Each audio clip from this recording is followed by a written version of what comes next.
Protests continue in the Argentine province of Jujuy against the constitutional reform imposed by the governor Gerardo Morales. In Guatemala, political parties closed the campaigns for the general elections to be held on June 25th. And in France, climate activists gathered in Paris to call for the implementation of the polluter pays, a principle in the framework of the new Global Financial Pact Summit.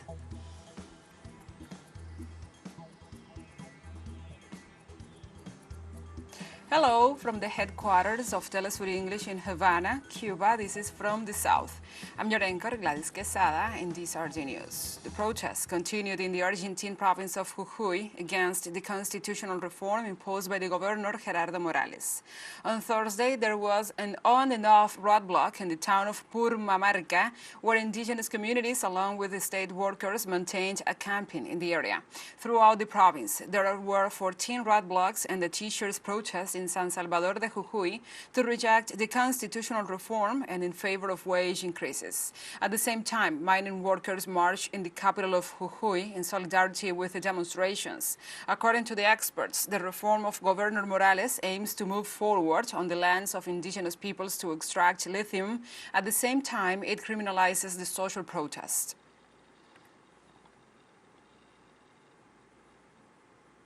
Brazil's former president, Jair Bolsonaro, fails to appear at the Superior Electoral Court on Thursday, where he faces charges which may bar him from holding public office for 8 years.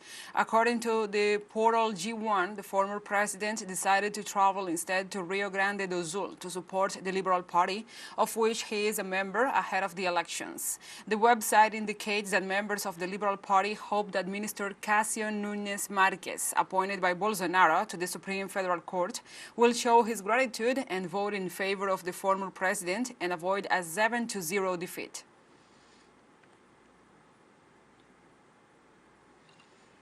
On Thursday in Guatemala, political parties closed the campaigns for the general elections to be held on June 25th.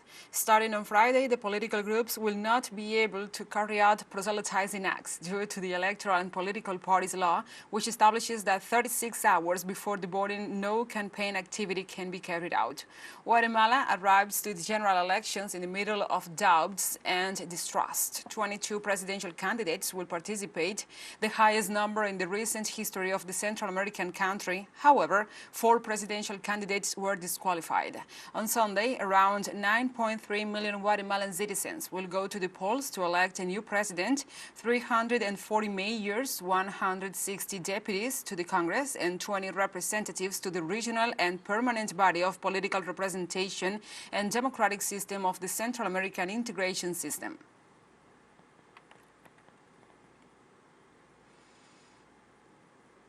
About 743 people have died of cholera in Haiti since the disease reappeared in October 2022.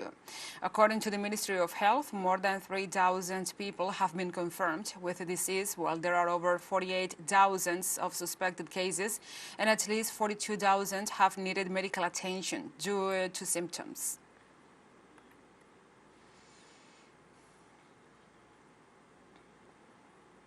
In the United States, Coast Guard authorities said on Thursday that the Titanic-bound submersible that went missing on Sunday with 5 people on board suffered a catastrophic implosion, killing everyone on board. The announcement was made in a news brief by the U.S. Coast Guard Rear Admiral John Mugger, who detailed that tail cone and other debris from the missing submersible were found about 1,600 feet from the bow of the Titanic. Boat-operated vehicle from the vessel Horizon Arctic discovered the tail cone of the Titan submersible approximately 1,600 feet from the bow of the Titanic on the seafloor. The ROV subsequently found additional debris. In consultation with experts from within the Unified Command, the debris is consistent with the catastrophic loss of the pressure chamber.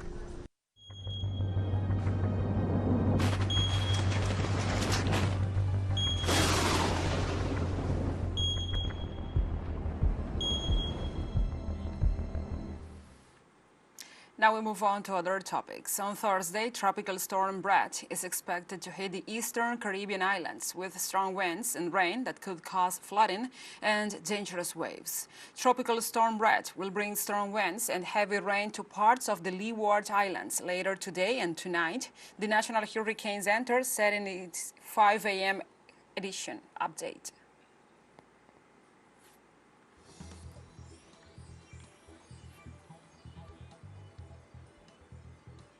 Let's take a short break, but remember you can join us on TikTok at teleSUR English, where you will find the news in different formats, news updates and more.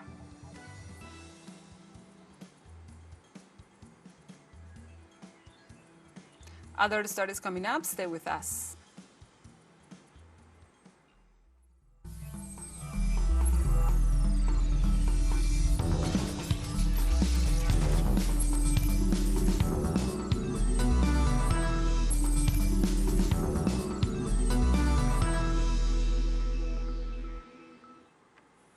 Welcome back. On Friday in France, climate activists gathered in downtown Paris to call for the implementation of the polluter pays principle in the framework of the new Global Financial Pact summit. The protest denounced the international financial system, which according to the demonstrators is not adapted to climate issues, and calls for the exclusion of fossil energy financing and the prioritization of renewable energy financing in southern countries. The meeting has no mandate to make formal decisions. However, the French President Emmanuel Macron pledged to deliver a to-do list that will be followed up, where leaders, heads of international organizations and activists have gathered in Paris for a two-day summit aimed at setting out concrete measures to help the poor and developing countries.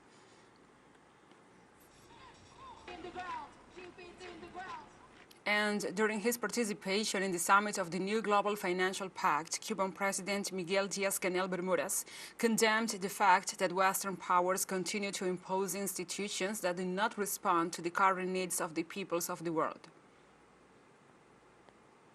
It's unacceptable that most nations of the planet continue to have obsolete institutions imposed on them, generated during the Cold War and Bretton Woods, far from the current international configuration and designed to profit from the reserves of the South, perpetuate the imbalance and apply specific recipes to reproduce a scheme of modern colonialism. In his speech, the Cuban head of state also stated that within the framework of the current financial system, the foreign debt of the countries that make up the G77 plus China doubled in the last decade. Our countries are the ones that have seen their foreign debts practically double in the last 10 years. The ones that have had to spend $379 billion of their reserves to defend their currencies in 2022, almost double the amount of new special duties owed, rationed to them by the International Monetary Fund. And for her part, Mia Mottley, the Prime Minister of Barbados, was in the summit for a new global financial pact. She stated the importance of recognizing that the world cannot continue in the shadow of an all-imperial order. Today, not to leave Paris without understanding that the bolstering of the political ambition that is required must secure transformation and not reform. And I ask us to ensure that those of us who are heads of government and heads of state recognize that the world cannot continue in the shadow of an old imperial order that does not see countries, does not feel countries, does not hear countries, and worse, does not see, feel, or hear people. I ask us today to recognize that we cannot come to Paris but let our directors go back to the IMF or the World Bank and it be business as usual. They do not act in their own interests. They act on behalf of our sovereign states. And Mia Mottley also called for putting the actions of multinational corporations on the table, and that what is required to stop climate change is an absolute reform of the current institutions that deal with the issue. Has run its course. And what is necessary now is for us to bring to the table also multinational corporations whose balance sheets dwarf more than 2/3 of the world's states. That is the world we have created out of the last century. What is required of us now is absolute transformation and not reform of our institutions. And that transformation is required because while the world knew since the 1890s that we were facing the warming of the climate, we chose not to heed the advice of scientists. And that which could have been done in more than a century is now being reduced to be done in less than a decade. Meanwhile, during the Power Our Planet Festival, a parallel event, the Brazilian President Luiz Inácio Lula da Silva highlighted the importance of the Amazon in the production of clean energy. 87% of Brazil's energy matrix is clean and renewable, compared to the world average of only 27%.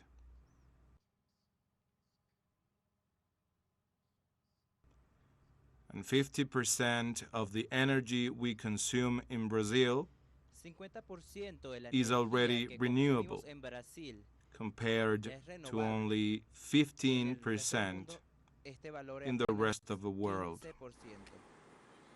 The Brazilian head of state also stressed that he will not allow any trees to be cut down in the Amazon rainforest for the next 30 years.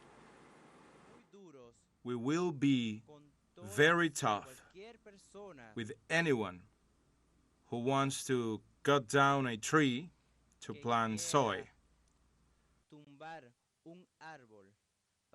corn, or herd cattle. The Amazon is a sovereign territory of Brazil. But at the same time, it belongs to all humanity. So we will make every effort to preserve and protect our precious rainforest. teleSUR English continues and launches its own videos on demand site for you to go and revisit our interviews, top stories, special broadcastings, and more. Just go to the top left corner in our website homepage and click in the video option to access our VOD platform, where you can even revisit this news brief. And now we will have a short break. Stay with us.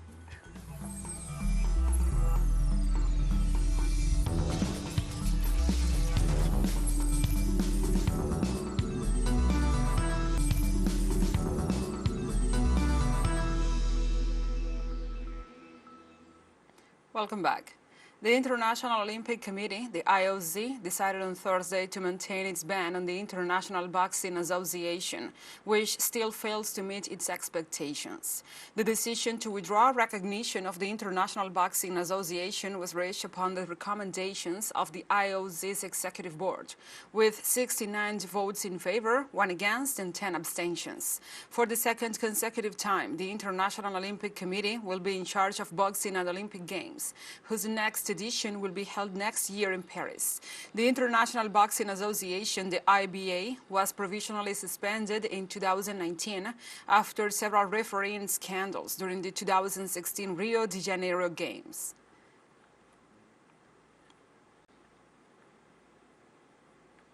And the International Boxing Association, the IBA, said in a statement on Thursday that the International Olympic Committee made a tremendous mistake by withdrawing IBA's recognition. In the statement, the IBA accused the International Olympic Committee of politicizing the issue and reminded that 82 years ago, today, Germany launched an attack on the peaceful citizens of the Soviet Union, resulting in the escalation of a war and devastating human tragedy. The note raises a series of demands and questions to be answered publicly by the IOC within 10 days and urged its leadership and members to adhere to the fundamental principles of sport outside politics and non-interference in the internal affairs of international federations.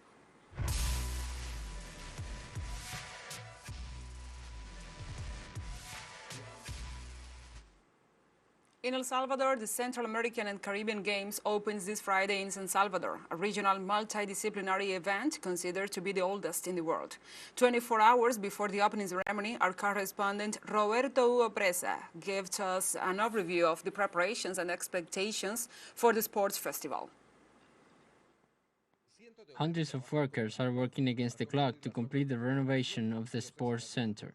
The organizing committee for the 24th edition of the event says that despite the short time available to adapt the 22 venues, everything is expected to be ready. Normalmente, organizar unos Juegos Centroamericanos y el Caribe le lleva al país, a la ciudad. Usually, it takes an average of 4 to 6 years for the country or host city to organize the Central American and Caribbean Games, and we are taking on this responsibility in just under a year and a half. Con un poquito menos de año y medio.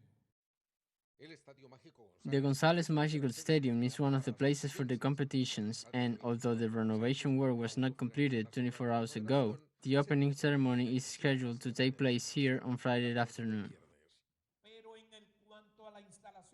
But as far as the sports facilities are concerned, 100% of them will be ready. That is to say, the competition, the doping area, the dressing rooms, the bathrooms, the stands, the press area, all the facilities are complete. 37 sports, 53 disciplines, and around 5,500 athletes will take part in the competitions. Most of the sports delegation have arrived. Expectations are high here. There is a mix of established athletes and young athletes. These games also serve as a preparation and to be able to continue evaluating these sporting reserves for the next cycles, not only for the 24th, but we are also evaluating athletes for the 28th and 32nd Olympic Games. The government has guaranteed security, while the Congress has declared a day off for public employees on the day of the opening ceremony and has approved half-time working hours to allow them to watch the games. The truth is that I am very excited to see the athletes who will represent us and the people who will also come to represent those from other countries. The games will open this Friday and close on Saturday, July 8th. At the same time, the competitions will take place in the Dominican Republic, which is the head office for this regional competition. Roberto Hugo Presa, teleSUR, El Salvador.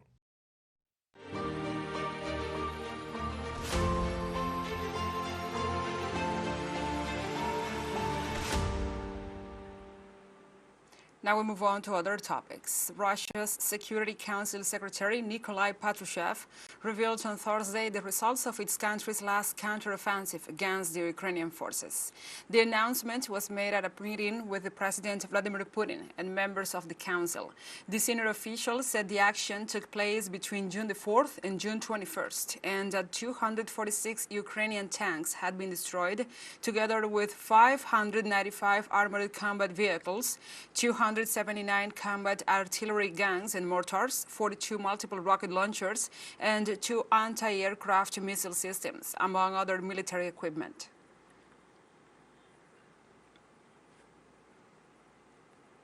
On Thursday, the Qatari Prime Minister and Minister of Foreign Affairs, Mohammed bin Abdulrahman bin Hazim Al Thani, met with the Russian President Vladimir Putin.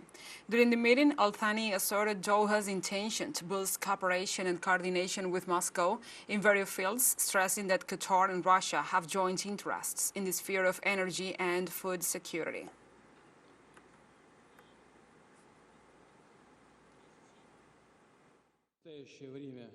At present, bilateral trade figures are relatively low in absolute terms, but there is solid and untapped growth potential, and we expect that the development of effective proposals for its implementation will be taken up by our Intergovernmental Commission. The government of Mali has called on the United Nations to remove its peacekeeping force, MINUSMA, from its territory, calling it a failure to meet security challenges. Although many people agree with the government's position, others, especially in the city of Timbuktu, warned against the peacekeeping forces' withdrawal, voicing concern for its local economy.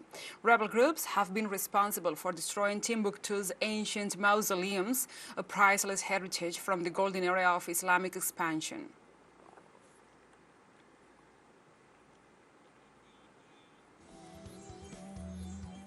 And like this, we have come to the end of this news brief. But remember, you can find this and many other stories on our website at telesurenglish.net. And also, if you feel so inclined, please join us on social media for all the latest news. We are on Facebook, Twitter, Instagram, Telegram, and TikTok.